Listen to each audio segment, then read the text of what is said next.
Buenos días. En la clase de hoy vamos a ver la macroeconomía y el Producto Interior Bruto. Muy bien. Entonces, la economía como ciencia social tiene dos grandes ramas, la macroeconomía y la microeconomía. La microeconomía estudia y analiza el comportamiento de los mercados particulares, de las empresas particulares y de los consumidores particulares. Y la macroeconomía, que nos vamos a centrar en esta clase, estudia y analiza la economía en su conjunto. Así que la macroeconomía utiliza macromagnitudes para ver lo que ocurre en una economía en su conjunto. La macroeconomía y las mediciones macroeconómicas son bastante jóvenes. Nacen después de la Gran Depresión de Estados Unidos, ¿no? Durante la Gran Depresión, se dan cuenta que les falta información al país sobre la actividad económica. Solo se basan en algunos indicadores como el movimiento de los ferrocarriles o el consumo de cemento, electricidad, y piden a un joven economista que se llama Kuznets que haga un sistema de recopilación de datos para saber cuál es realmente el nivel de actividad del país. Eso lo hace en 1937 a través del Departamento de Comercio de Estados Unidos, y ahí empiezan estas mediciones macroeconómicas que forman la contabilidad nacional, la contabilidad de una nación o de un país. Muy bien.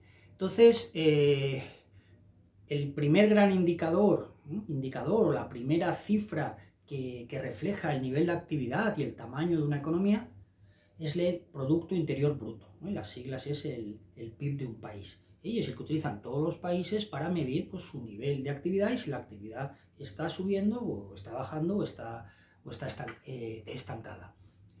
El Producto Interior Bruto su definición es el valor de mercado de todos los bienes y servicios que se producen en el interior de un país durante un periodo determinado. Entonces vamos a estudiar bien qué significa esto, pero así en general, antes de entrar en detalles, viene a ser lo que producen todas las empresas de un país con todos sus trabajadores. ¿Ves? Vamos sumando lo que produce una empresa, otra, un autónomo, una empresa grande, pequeña, da igual los tamaños, sumamos todo eso, pues eso mide cuál es la producción total del país o cuál es, por lo tanto, el tamaño de su economía.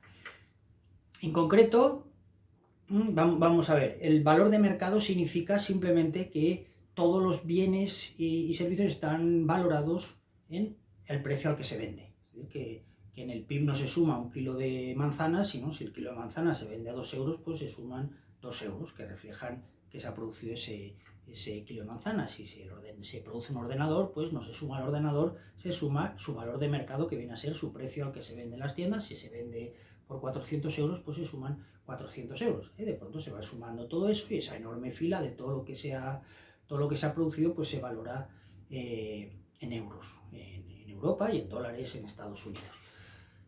Segundo es el valor de mercado de todos, es decir, quiere ser una medida exhaustiva, no dejarse nada fuera, de todos.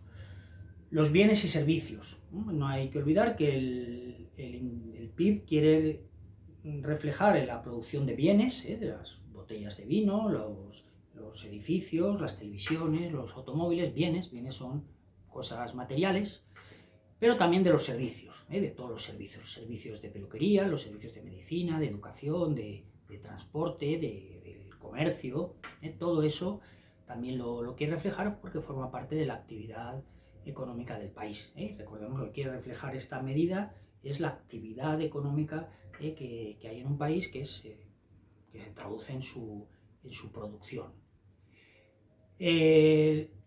Entonces, de todos los bienes y servicios es el valor de mercado de todos los bienes y servicios finales. ¿Por qué finales? Porque sumando los bienes finales ya se están sumando todos los demás. ¿Cuáles son los demás? Los intermedios. Es decir, con el trigo se hace la harina y con la harina se hace el pan. Y si el pan se vende a 1 euro, con sumar al PIB ese bien, es decir, el pan, sumamos el euro y ya están sumados implícitamente la harina que ha utilizado el panadero y y el trigo que se ha utilizado en el molino para hacer la harina. Es decir, que solo sumando los bienes finales, que son los bienes que finalmente, en el final de la cadena, compran los consumidores, el televisor, el pan, un automóvil, pues ya se están sumando todos los bienes intermedios que se han utilizado para la elaboración de ese bien final.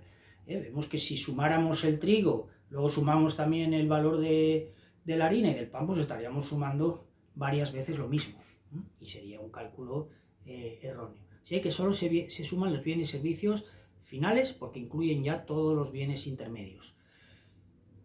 Producidos se suman los bienes que se han producido pues durante un periodo determinado, es decir, los producidos solos. Es decir, que se produce un automóvil, se suma al PIB, ya sabemos, se suma por su valor de mercado, por el precio al que se venda, pero si ese automóvil se vende años más tarde de segunda mano, ya no se vuelve a sumar.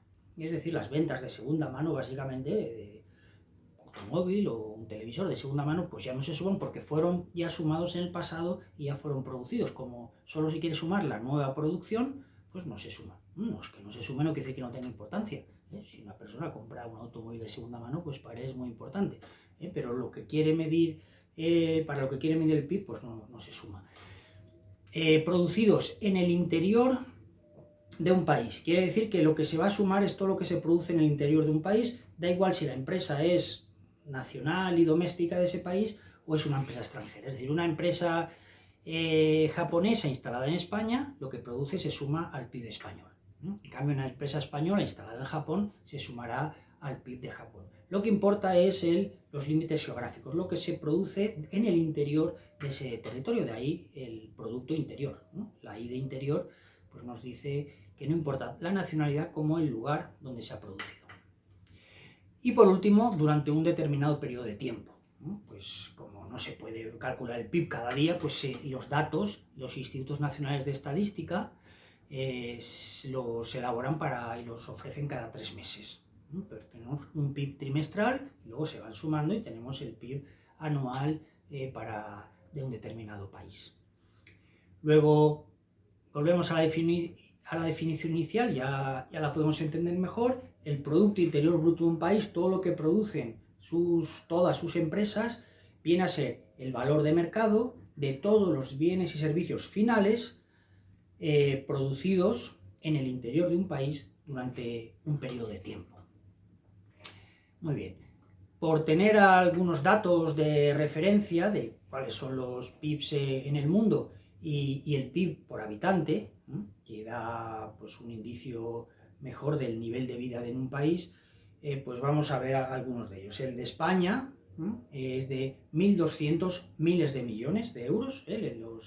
Estas cifras enormes se miden en miles de millones. Entonces en España se produjo, los datos más recientes del año 2020, 1.200 miles de millones. Si lo divido por los habitantes españoles, pues nos sale 23.000 euros por habitante de media. Entonces, el PIB en conjunto nos da una medida del tamaño de esa economía, tamaño de 1.200 miles de millones, todo lo que produce, nos está reflejando pues, cuántas empresas hay ahí y cuántas cosas se producen. Y el PIB por habitante es un mejor indicador del nivel de vida de ese país. Alemania está en 3.300 miles de millones, el tamaño de su economía, y el PIB por habitante, por persona, es de 40.000 euros, lo que nos indica que el alemán medio gana mucho más al cabo del año pues, que el español medio. En Francia, el PIB es de 2.300 miles de millones y el PIB por habitante medio de 33.000 euros. En Estados Unidos, de 19.000 euros. 19.000 miles de millones en dólares, pero si lo traducimos a euros para poder comprar mejor, 19.000 miles de millones, ¿sí? Es el tamaño de la economía más grande del mundo, y su PIB por habitante está en 58.000 euros. Japón, 4.500 miles de millones de euros, y el PIB por habitante también ronda los 40.000 euros. Y en China, por último, tiene un PIB, tamaño de su economía, de 12.000 miles de millones, traducido a euros, y un nivel medio de vida, un PIB por habitante, de 9.000 euros.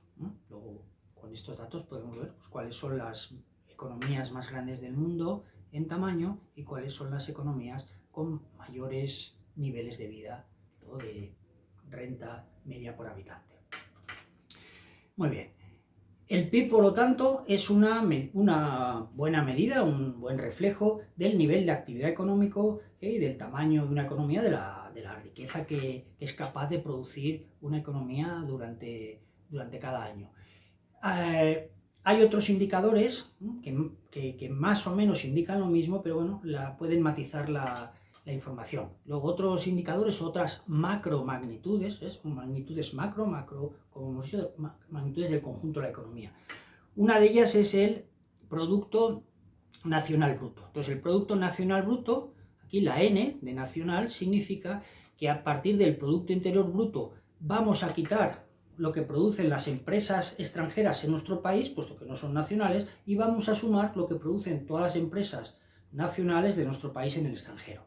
Y obtendríamos el Producto Nacional Bruto, pues es otra medida. En vez de el criterio ser el interior geográfico del país, pues el criterio es la nacionalidad de las empresas. Según el uso que le quieras dar a los datos, pues te interesa uno y otro. La siguiente es el Producto Nacional Neto. El Producto Nacional Neto, pasamos de la B de bruto a la N de neto. La B de bruto era que se sumaba todo lo que se producía, pero es que cada año hay parte del stock de capital que se desgasta y desaparece. Y entonces eso hay que restarlo. Por ejemplo, los camiones que ya no funcionan y ya tienen que pasar a la chatarra, los ordenadores que han dejado de funcionar, todo eso se resta, todo esto se llama la depreciación del stock de capital de la economía, y si se resta, pues se obtiene el Producto Nacional Neto, ¿no? ¿Vale? Entonces, bueno, pues son otras medidas, ¿no?, de la renta que pueden complementar al PIB. Pero básicamente cuando el PIB sube, pues todas las macromagnitudes suben, y cuando el PIB de un país baja, pues el conjunto de macromagnitudes también baja, es decir, que van bastante al unísono. El siguiente punto, hay que distinguir el PIB nominal y el PIB real. El PIB real es una valoración de todo lo que produce una economía, teniendo en cuenta los precios constantes de un año que se ha elegido como base o de referencia.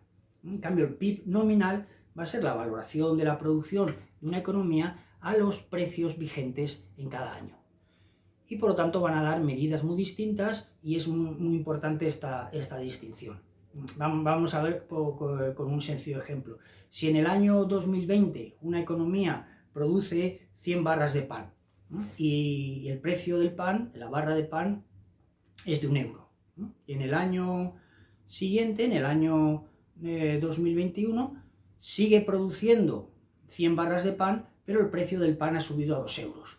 Bueno, pues si se mide el PIB real de esta economía, el PIB real son 100 panes, en el año 2021 son 100 panes, pero no multiplicado por 2 euros, que es el precio de ese año, sino el precio en un año base, que vamos a suponer que ese año base de referencia es el 2020, es decir, lo multiplicamos por 1 euro. Y el PIB real son 100 barras de pan. En cambio, en el 2021, el PIB nominal son las 100 barras de pan que se ha producido por el precio que hay en la economía en ese momento, que son 2 euros, serían 200 euros. Es muy importante la diferencia. ¿Qué PIB indica mejor el nivel de vida de un país, y la capacidad de producción de un país? El PIB real. Es decir, el PIB real lo que hace es congelar o neutralizar los cambios en los precios, porque mantiene los precios constantes de un año base, y así lo que tiene en cuenta es lo que realmente sube la producción. En este caso, como la producción no ha subido, sigue siendo 100 panes, pues el PIB real no ha cambiado. Entonces, en cambio, el PIB nominal, como los precios son el doble, el pan ha subido de 1 a 2 euros, pues el PIB nominal está indicando 200 euros. Pero veis que la economía no es el doble de grande, la economía es la misma porque sigue produciendo 100 panes. Simplemente pues han subido los precios, pero eso es una cuestión distinta. Entonces se separan dos cuestiones, la subida real de la producción y cuando el PIB sube porque están subiendo los precios.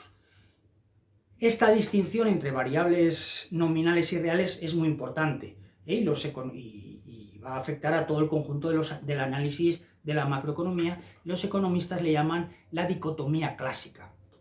Dicotomía es porque distingue variables nominales y variables reales. Las variables reales están medidas en unidades físicas y las variables nominales están medidas en euros.